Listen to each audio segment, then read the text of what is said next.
My name is Oliver Gleason. It was another sleepless night I'd come to know all too well. I'd shut my eyes only to be assaulted by a million thoughts that shoved their way through the darkness, preventing any form of meaningful rest. My mind was plagued with thoughts of my dysfunctional relationship and my likely future unemployment. Regardless of the case, sleep would not come, and I needed a distraction, anything to keep my mind preoccupied until sleep would finally grip me.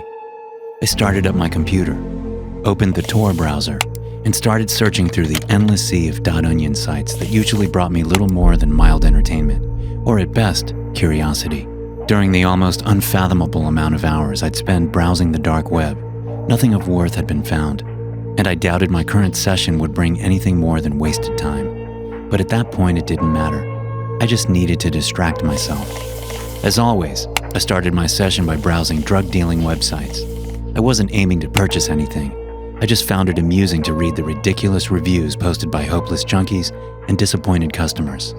I was mildly ashamed of myself for finding amusement in their misery, but a glance at other people's misery kept me from thinking about my own. Once the initial amusement had worn out, I left the darker areas to join a chat room I hadn't seen before. Like most places forgotten by time itself, the place held a design that brought back memories from the early 2000s. In a way, I appreciated the nostalgia, a flash of simpler times long since gone. In the top left corner, it showed the number of active users, no more than 2. Me and a stranger possibly struggling with similar sleep issues. I thought it odd that the two of us should meet so far in the depths of the internet, but ultimately, it didn't matter. I moved my cursor to close the website, but just a second before I could click the little X, a message popped up. "Hello?" was all it read.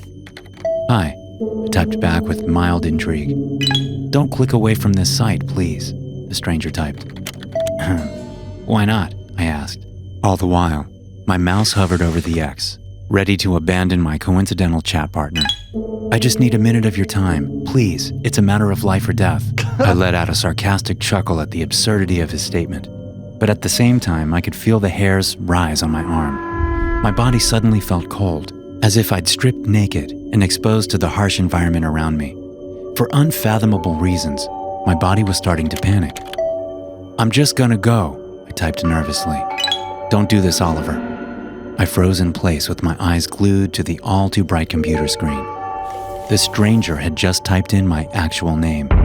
How he'd gotten it was a question that remained to be answered. Whether he had hacked my computer, or was an acquaintance playing a prank on me. The first seemed unlikely, as I didn't have any personal information attached to my computer. But even then, I was using a virtual system. "How do you know that name?" I asked. "If you just stay there and listen to what I have to say, I'll tell you everything." By then, I could feel pearls of sweat form on my back, trickling down and fusing my t-shirt to my skin.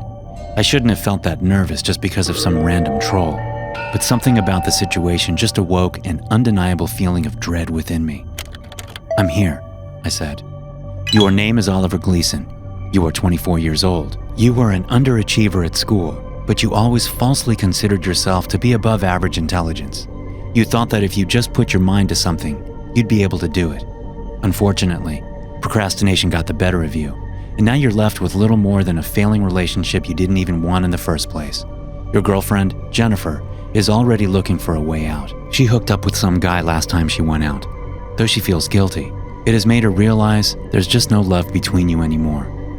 The wall of text had appeared in under a minute, filled with personal details and emotions I'd never spoken about to anyone. As undeniably true as it all was, it wasn't about to end there.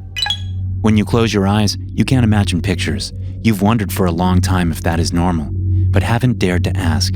It's called aphantasia, since you weren't able to research it successfully. And last, you constantly worry about death, not because of your belief in the afterlife, but because you're worried your impact on this world has been close to nothing. Good news is, that last part might be avoidable. I just sat there, unable to muster up a meaningful response beyond "what the f***," which I couldn't even bring myself to type in. "Oliver, I know you're still there." How? How in the f*** can you know all these things? Who are you? What do you want from me?" I asked in a hail of questions. "You're not ready yet. I know exactly how this goes, and if I tell you too early, it'll screw everything up."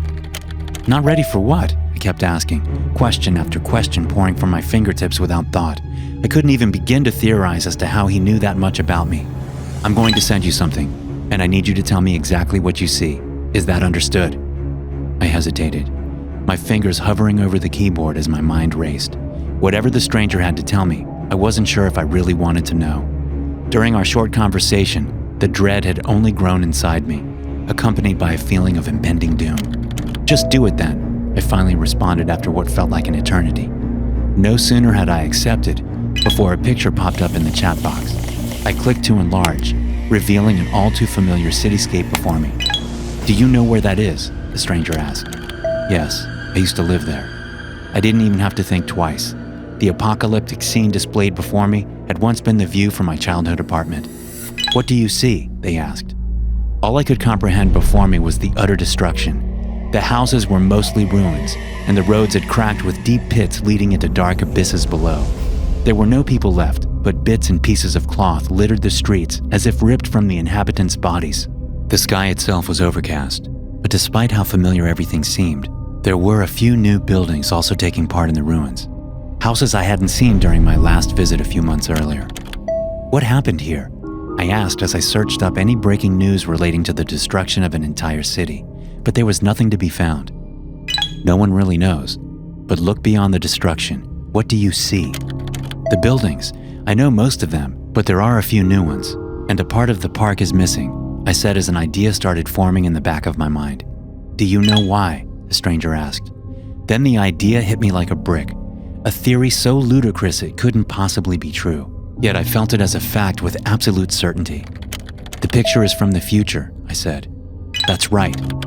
"How is that possible? How did you find this?" I asked. "That doesn't matter, Oliver. What matters is how we stop this from ever happening." But there was a question I needed answered. I'd been taking what the stranger had said as truth, but I didn't even know his name. "Who the hell are you?" The stranger paused, something that took in stark contrast to his usual behavior. A long bout of silence followed, allowing millions of thoughts to speed through my panicked mind. "My name is Oliver Gleason." For whatever reason, his bizarre statement didn't strike a single moment of doubt within me. In a way, it made perfect sense considering he knew everything about me. If I had truly contacted myself from the future, why all the mystery? "Why didn't you lead with that statement?" I asked. "Would you have believed it without the rest of this conversation?" he asked back. "I suppose not. So what's going to happen to us? How can we stop it?" "There's going to be an event in the first half of 2021 known as the Fracture," he started. "No one really knows where or how it started, just that it tore a hole in the fabric of time itself. Billions of people are going to die instantly, and the rest will be trapped in small pockets surrounded by utter destruction. There they will wait until the fracture spreads and kills them. That is if they don't starve to death first. We've been here for 2 years now, trying to contact people in the past through the rift. But only now did I manage to find a working link, which just happened to be the website we're currently chatting through." I wanted to respond, but what could I possibly say? "You need to warn people, make sure this future never happens." "How?" "You just need..." The sentence just ended abruptly there, as if he'd fallen onto his keyboard and accidentally hit send. I tried to regain contact, but no matter how many messages I sent, none reached him. I knew then and there that I had died. I've been left with this terrible knowledge of knowing the world is going to end, without information on how to stop it. I'm sorry. Thanks for watching. Be sure to subscribe and smash that like button to get notified every time I upload a new video.